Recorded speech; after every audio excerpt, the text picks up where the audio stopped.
বিদ্যা মন্দিরের পক্ষ থেকে জানাই আগাম শারদীয়ার শুভেচ্ছা। ন্যায়, সততা, মনুষ্যত্ব, মূল্যবোধ বর্তমান সমাজে চরম অবক্ষয়ের পথে। আজকের দিনে তাই শিক্ষাবিদ, সমাজ সংস্কারক দয়ার সাগর বিদ্যাসাগর মহাশয়ের চিন্তাধারা অত্যন্ত প্রাসঙ্গিক। তাঁরই আদর্শ কর্মপন্থাকে পাথেয় করে রচিত আজকের নাটক মহামানব বিদ্যাসাগর। সভ্যতার অগ্রগতি ঘটলেও আজও আমাদের পুরুষ শাসিত সমাজের নির্মম কষাঘাত নারীদের অবজ্ঞা, উপেক্ষা ও বঞ্চিত করে চলেছে। বাল্য বিবাহ, কোন প্রথা বহু নারী প্রতিভাকে অকালে বিসর্জন দিচ্ছে। 1856 খ্রিস্টাব্দে বিধবা বিবাহ আইন সিদ্ধ হলেও আজও শিক্ষিত সমাজ বিধবা বিবাহকে ভালো চোখে দেখে না। যদিও বর্তমানে বহু নারী পুরুষ শাসিত সমাজের বেড়াজারি ভেঙে বিদ্যালয়ের পথে, ফুটবল খেলার মাঠে, ক্রিকেটে। নারায়ণতলা রামকৃষ্ণ বিদ্যা মন্দিরের ছাত্রীরাও তার ব্যতিক্রম নয়। এই বিদ্যালয়ের বার্ষিক ফলাফলে যেমন ছাত্রীদের জয় জয়কার লক্ষ্য করা গেছে, তেমনি খেলার মাঠে সাংস্কৃতিক আঙ্গিনায় আজ তারা অপ্রতিরোধ হয়ে উঠেছে। কিন্তু পরিতাপের বিষয়, এখনো বহু নারী সমাজের কুসংস্কারের বেড়াজালে আবদ্ধ হয়ে রক্ষণশীল ধর্মীয় জাতাগলে বিসর্জনের পথে। এজন্য প্রয়োজন ব্যাপক লোক শিক্ষা ও জনসচেতনতা। এই উদ্দেশ্যে মহামানব বিদ্যাসাগরের ভাবনাকে পাথেয় করে নারায়ণতলা রামকৃষ্ণ বিদ্যা মন্দিরের ছাত্রছাত্রীদের দ্বারা নাট্য নিবেদন তুমি ছিলে তাই, নারীর শিক্ষা, বিধবা বিবাহ হল বর্ণ পরিচয়, আদর্শ লিপি বাঙালি বুকেতে নিল। জাতির চেতনা, জাতির ভাবনা, তুমি সেই উপকার। শুরু হচ্ছে আজকের নাটক মহামানব বিদ্যাসাগর। সুর মৌলভী সপ্তম শ্রেণীর ছাত্রী, বাদ্যযন্ত্রে শ্রীতুর্য মিস্ত্রি এবং সৌমজিৎ হালদার, সুর সৌমিনী মিস্ত্রি। শুরু হচ্ছে আজকের নাটক মহামানব বিদ্যাসাগর।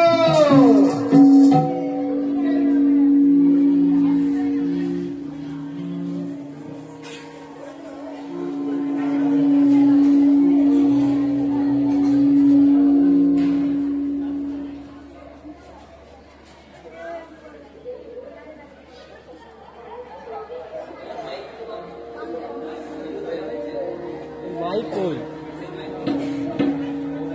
এ মাইক গুলো কই? মাইকটা কই? তো দিলাম।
খেয়ে নাও।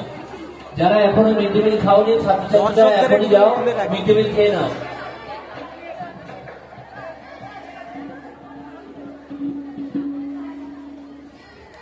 হে বিদ্যাসাগর মহাশয়, আজকের দিনে সমাজে যে অবক্ষয় চলছে, দুর্নীতি চলছে, তার প্রতিকার করতে তুমি বড়ই প্রাসঙ্গিক। আচ্ছা, আমরা কি, হ্যাঁ আপনারাই বলুন, আমরা কি আদৌ বিদ্যাসাগরের আদর্শ ও কাজের মর্যাদা রাখতে পেরেছি? আমার জাদুবিদ্যা দিয়ে এখন আমি তোমার স্ট্যাচুর উপর একটা ম্যাজিক করব, যে তোমাকে স্পর্শ করলে সঙ্গে সঙ্গে তার মনের চিন্তা ভাবনা পরিবর্তিত হবে, তার বিবেক জাগ্রত হবে, সে তোমার আদর্শে অনুপ্রাণিত হবে।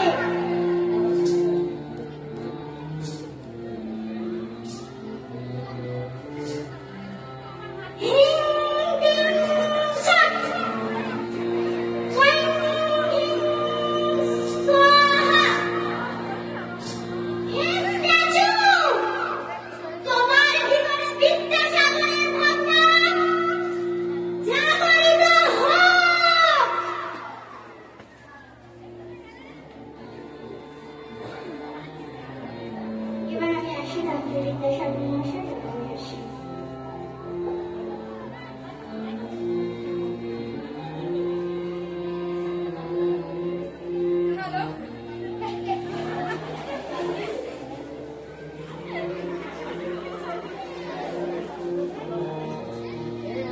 হ্যালো, হ্যাঁ মা, আমি তোমাকে কতবার বলেছিলাম তুমি এই সময় ফোন করবে না, আমি এই সময় ভীষণই ব্যস্ত। হ্যাঁ, কি বলছো? টাকা লাগবে? কত টাকা? 1000? কেন? আমি তো আগের বারেই গিয়ে দিয়ে আসলাম। হ্যাঁ, কি মানে কি এর মধ্যে তুমি এতগুলো টাকা শেষ করে ফেললে? একটু হিসেব করে চলো। হ্যাঁ, বললে শরীর খারাপ, আমি এখন যেতেই পারবো না, তুমি এখন ডাকো তো। হ্যাঁ, কি বললে? খুব শরীর খারাপ? আরে আমাদের গায়ের দেবের ডাক্তারকে একটু দেখিয়ে নাও না। তুমি রাখো তো, এখন ডাকো। আর তুমি বোঝার চেষ্টা করো, আমি থাকি কলকাতা আর তুমি থাকো সেই আজ পাড়াতে ঝড়খালিতে। আমার পক্ষে প্রত্যেক মাসে যাওয়া কি সম্ভব? আচ্ছা তুমি এখন রাখো তো, রাখো, আমার একটা গুরুত্বপূর্ণ ফোন আসছে। হ্যালো, হ্যাঁ কি পল্লবী?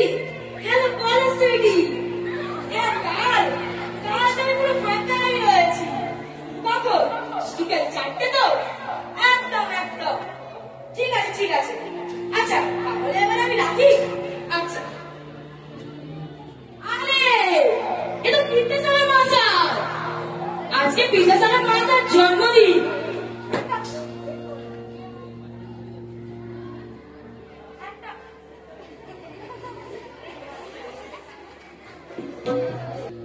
একটা প্রণাম না জানালে হয়? প্রণাম বিদ্যাসাগর মহাশয়। তোমার লজ্জা করে না? আমি মানুষের চিকিৎসার জন্য দাতব্য চিকিৎসালয় করছি। মার সঙ্গে দেখা করবো বলে ফোর্ট উইলিয়াম কর্তৃপক্ষের অনুমতি না পাওয়া সত্ত্বেও দুর্যোগপূর্ণ আবহাওয়া উপেক্ষা করে মায়ের ডাকে সাড়া দিয়ে মায়ের কাছে গেছি। আর তুমি সেই জন্মদাত্রী মাকে উপেক্ষা করছো, অপমান করছো, এটা কি তোমার ঠিক হচ্ছে? এই তোমার শিক্ষিত? হে বিদ্যাসাগর মহাশয়, তুমি তো ঠিকই বলেছ।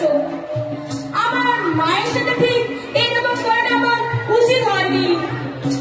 পল্লবীর সাথে আমি পরে দেখা করে নিতে পারতাম, কিন্তু আমার মা তো আমাকে মানুষ করতে কতই না কষ্ট করেছে। আমার মাকে, হ্যাঁ আমার মাকে একটু ফোন করে দাও। হ্যালো, হ্যাঁ মা, হ্যাঁ আমি আসছি, আমি আসছি। হ্যাঁ আমি অবশ্যই আসছি। তুমি কিন্তু মনে করে লুচি আর মাংসটাকে বানিয়ে দেখো। মাংসটা বেশ ঝাল ঝাল করে বানিয়ে কিন্তু তুমি তো জানোই যে আমি তোমার হাতে সেই ঝাল ঝাল মাংস কতদিন খাইনি। আর মনে করো একটু নাড়ু আর সন্দেশ কিন্তু তুমি বানিয়ে রাখো, আমি আসার পথে অবশ্যই নিয়ে আসবো। ঠিক আছে? তাহলে মা আমি এখন রাখি, আমাকে এক্ষুনি বেরোতে হবে। হে বিদ্যাসাগর মহাশয়, তুমি আমার চোখ খুলে দিয়েছ।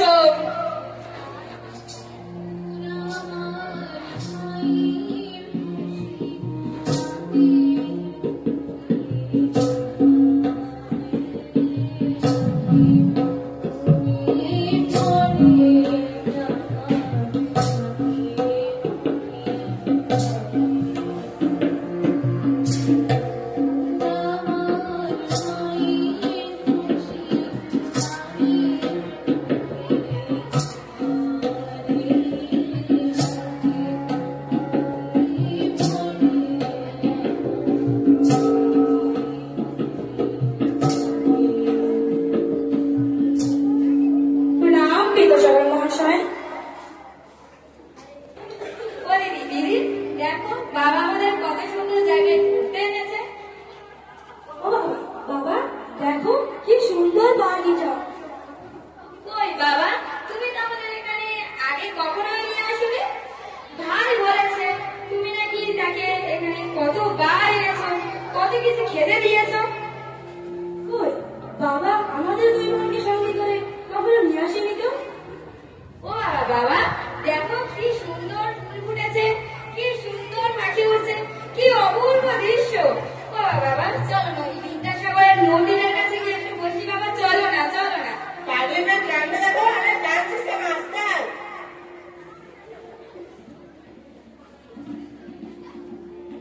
আচ্ছা বাবা, তুমি আজকে ভাইয়ের জন্য কত কিছু কিনে আনলে, বই, খাতা, ব্যাগ, কলম, পেন্সিল। কই আমাদের দুই বোনের জন্য তো কিছু কিনে আনলে না বাবা। আমাদের কিনে আনলে বাবা, তুমি পড়াশোনা শেখাতে চাও না? আমরাও ভাইয়ের মতো লেখাপড়া করতে চাই বাবা, আমরাও ভাইয়ের মতো স্কুলে যেতে চাই। আরে তোরা তুই মেয়ে হয়ে স্কুলে যাবি? না না, ওই খাতা ব্যাগ দরকার নেই। মেয়েদের স্কুলে কি হবে? কদিন পরে তোরা বিয়ে করবি, মনে রাখতে ঘর সংসার করবি। মেয়েদের স্কুলে কি হবে? কদিন পর আচ্ছা বড় কথা, তোর ভাই পড়াশোনা করুক, স্কুলে যাও, মনে রাখ পড়াশোনা করে বড় চাকরি করুক। চল আজকে বিদ্যাসাগর মহাশয়ের জন্মদিন, আমরা সবাইকে প্রণাম করি। এ কেমন কথা বলছো?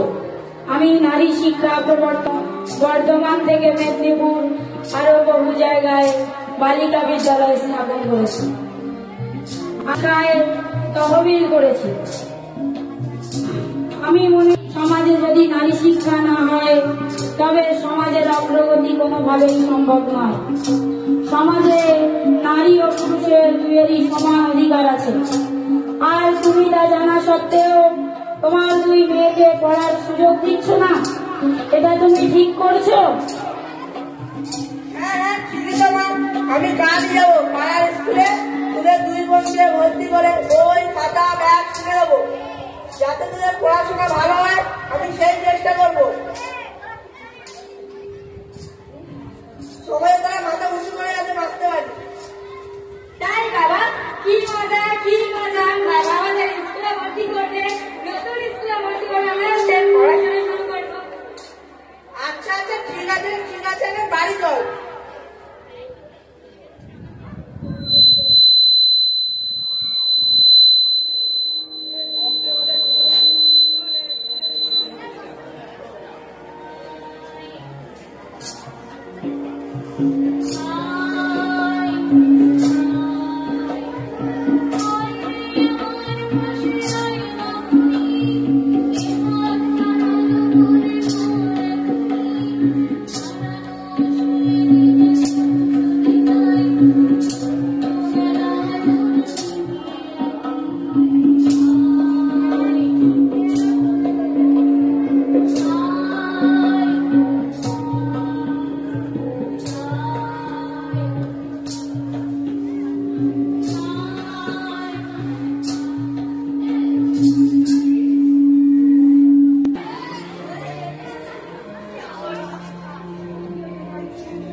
একাদশীর উপোস করতে হয়।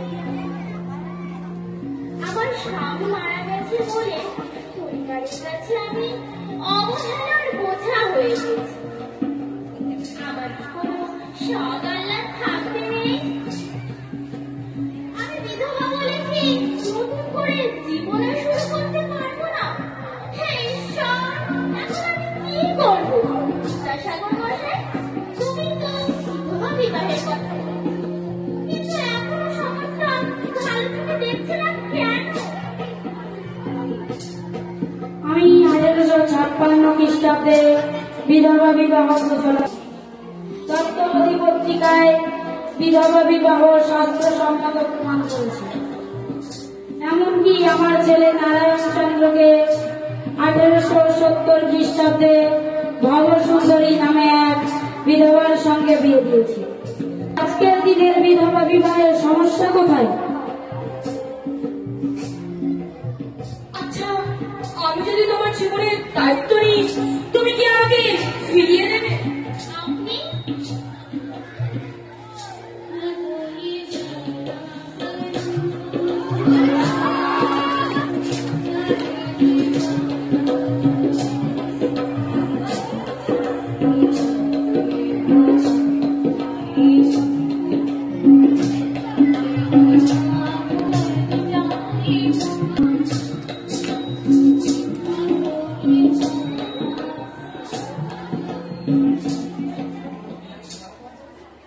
মহাশয়, তোমার আশীর্বাদকে বাতিল করে আমরা নতুন জীবনে শুরু করতে চলেছি।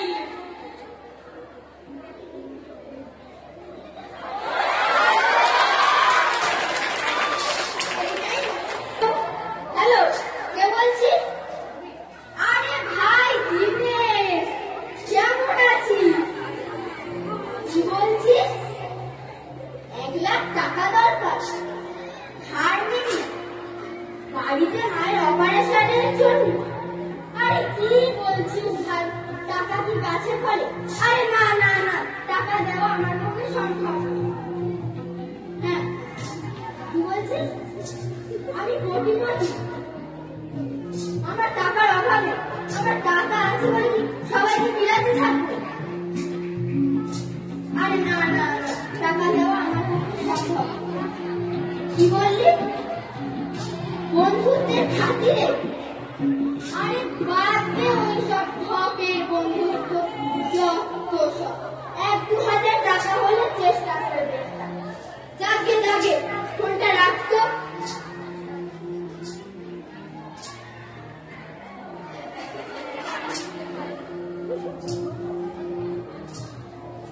আজ বিদ্যাসাগর মহাশয়ের জন্মদিন, একটা প্রণাম করি। প্রণাম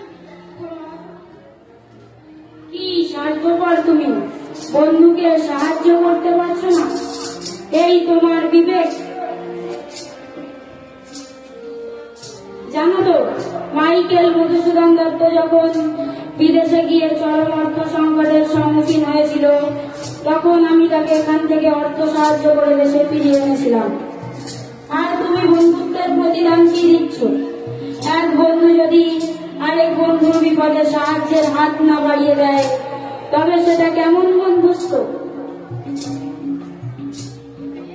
ঠিকই বলেছেন বিদ্যাসাগর মহাশয়। বন্ধু যদি বন্ধুর বিপদে সাহায্য না করে, তাহলে সে কেমন বন্ধু? এই জন্যই তো তুমি দয়ার সাগর। না না, আমাকে দেরি করা যাবে না, এক্ষুনি যেতে হবে বন্ধুকে সাহায্যের হাত বাড়িয়ে দিতে।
2026 সাল ভোটের ব্যাপার, ছবিগুলো ভোটে খুবই কাজে দেবে।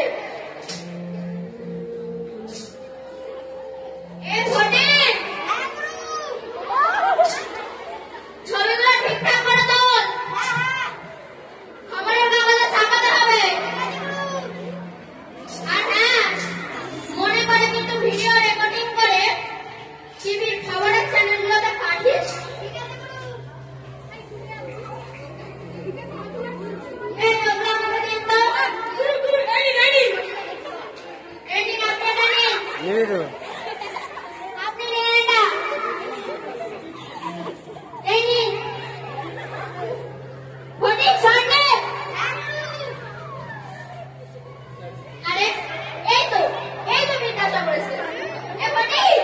আমি যখন বিদ্যাসাগর মহাশয়কে প্রণাম করবো, তুই কিন্তু সার নিতে ভুলিস না।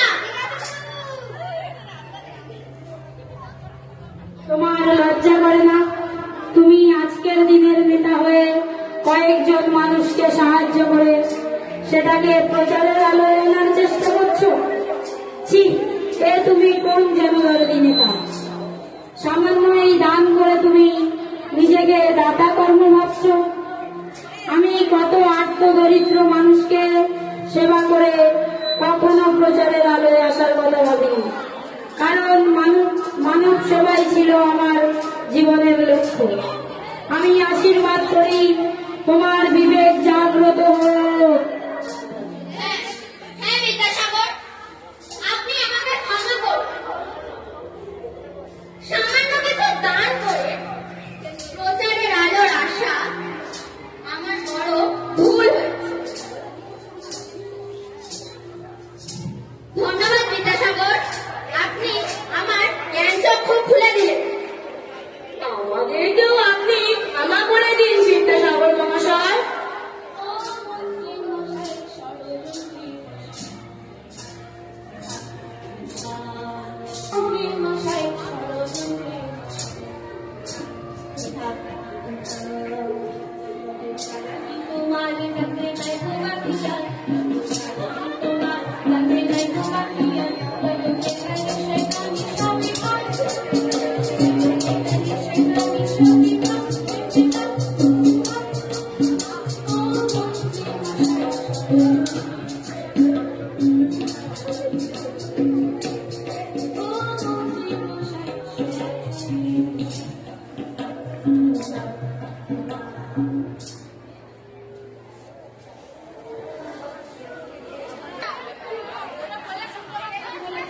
তাহলে বিদ্যাসাগর মহাশয়, আপনি দেখলেন তো? আর আগে আমার প্রিয় দর্শক বন্ধুরাও দেখলেন তো? আপনারাও দেখলেন তো? আজকের দিনে বিদ্যাসাগর মহাশয়ের প্রাসঙ্গিকতা কতখানি।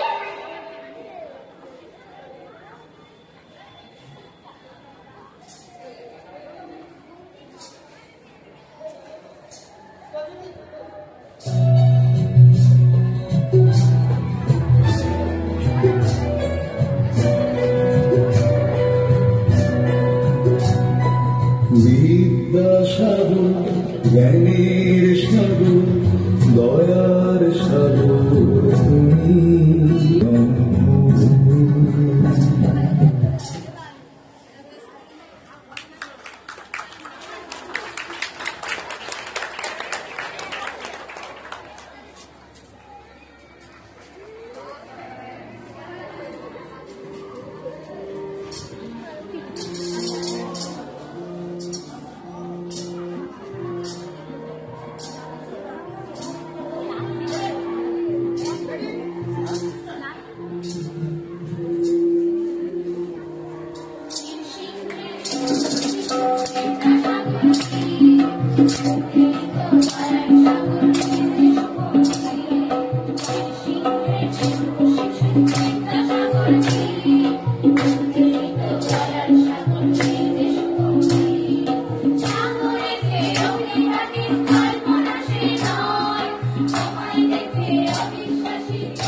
হয়েছে প্রত্যয়, এসে বয়ে বিশ্বের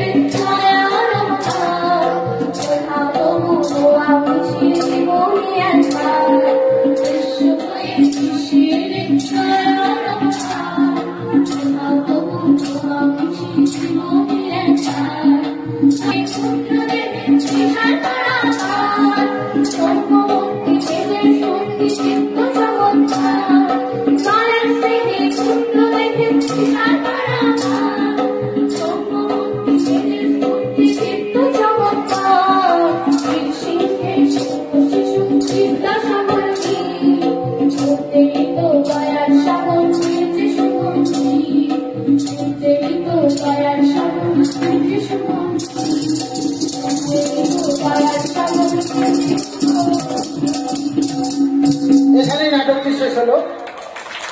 এই নাটকে যারা অংশগ্রহণ করেছে ষষ্ঠ শ্রেণীর ছাত্রী হসপিটাল নীলগাজী, ষষ্ঠ শ্রেণীর ছাত্র অভিরাজ লস্কর, ষষ্ঠ শ্রেণীর ছাত্র হিরণ মন্ডল, ষষ্ঠ শ্রেণীর ছাত্রী নিশা হালদার, ষষ্ঠ শ্রেণীর ছাত্র সুরজিৎ হালদার, সপ্তম শ্রেণীর ছাত্রী সাবানা মোড়ল, ষষ্ঠ শ্রেণীর ছাত্রী আরোহী নস্কর, ষষ্ঠ শ্রেণীর ছাত্র অভি মন্ডল, সপ্তম শ্রেণীর ছাত্রী জমা বর্মন, সপ্তম শ্রেণীর ছাত্রী সুমাইয়া মোল্লা, ষষ্ঠ শ্রেণীর ছাত্রী সবরী সরকার, ষষ্ঠ শ্রেণীর ছাত্রী পল্লবী বুরকাই এবং ফটোগ্রাফারের ভূমিকায় ষষ্ঠ শ্রেণীর ছাত্র রাজ মন্ডল।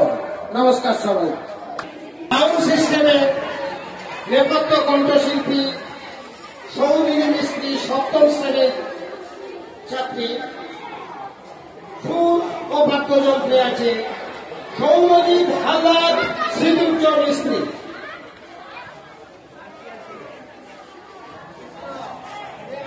তাহলে আমার প্রিয় দর্শক বন্ধুরা, আপনারা এতক্ষণ ধরে যে নাটকটি দেখলেন এর মূল পরিচালনা করেছিলেন আমাদের সবার প্রিয় সম্মানীয় অসিত স্যার।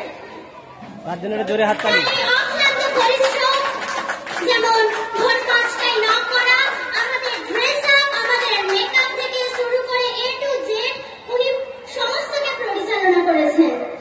তার এই অক্লান্ত পরিশ্রমকে আমি হাজার কোটি অসংখ্য শ্রদ্ধা ও ভালোবাসা নিবেদন করছি। তার জন্য একটা জোরে হাততালি। বলো বলো বলো, বল বল বল। একজন